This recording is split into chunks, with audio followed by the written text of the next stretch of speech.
Monsieur le président de la commission des finances, monsieur le rapporteur général, mes chers collègues, pour la première fois depuis 30 ans, nous examinons un vrai projet de loi de finances rectificative. C'était un engagement du gouvernement, il a été tenu, je m'en félicite.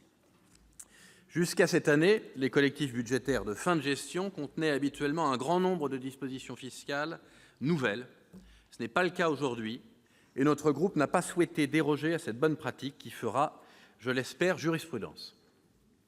De même, le gouvernement n'a pas eu recours à des décrets d'avance. C'est une bonne décision qui évite le mélange des genres entre PLF et collectifs budgétaires. Elle évite surtout de dénaturer l'autorisation parlementaire. Nous saluons encore une fois, monsieur le ministre, le respect de la parole donnée.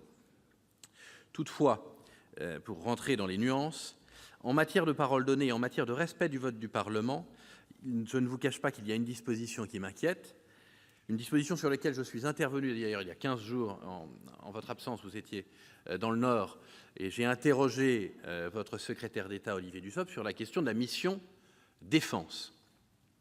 Je parle de ces crédits, et notamment des opérations extérieures et intérieures, qui étaient prévisibles, qui étaient même prévues dès l'année dernière, et qui ne fera pas l'objet du traditionnel financement interministériel.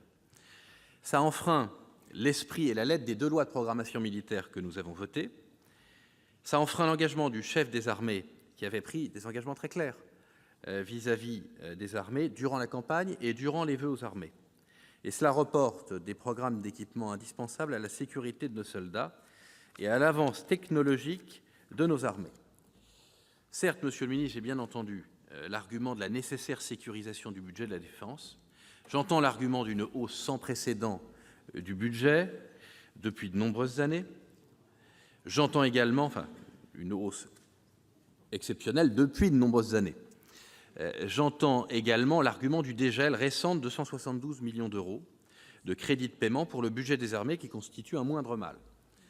Loin de moi l'intention de les nier, tous ces éléments sont à mettre au crédit du gouvernement et nous le félicitons pour ces mesures courageuses. Toutefois, convenez qu'il y a un problème de respect du vote du Parlement et des engagements pris vis-à-vis des armées. J'ai donc déposé un amendement pour rétablir une situation conforme à l'article 4 de la loi de programmation militaire.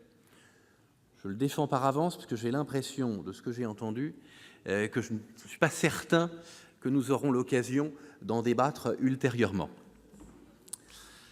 Pour ce qui est des grands équilibres macroéconomiques, cela a été dit, la prévision de déficit public pour 2018 reste ce qu'elle était dans la loi de finances initiale, à 2,6% du PIB. Néanmoins, l'effort structurel, lui, est pratiquement nul. C'est pourtant l'indicateur le plus pertinent pour mesurer l'effort de maîtrise des dépenses publiques. Nous aurons l'occasion, j'espère, d'avoir ce débat lors des discussions à venir sur le PLF 2019. Nous souhaitons sincèrement que le processus Action publique 2022, que le gouvernement a mis en place, porte ses fruits. Nous souhaitons sincèrement que l'objectif de 50 000 fonctionnaires en moins d'ici la fin du quinquennat soit tenu.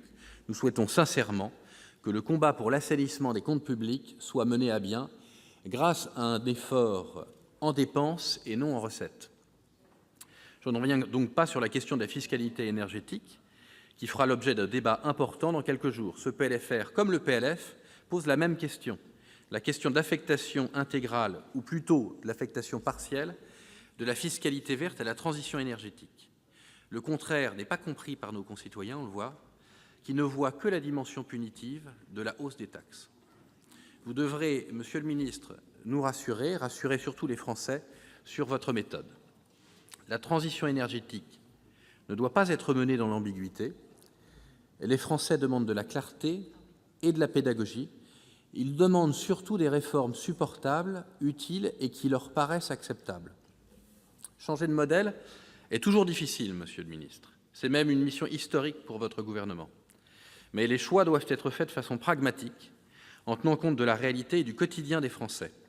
Nous espérons donc que vous les entendrez.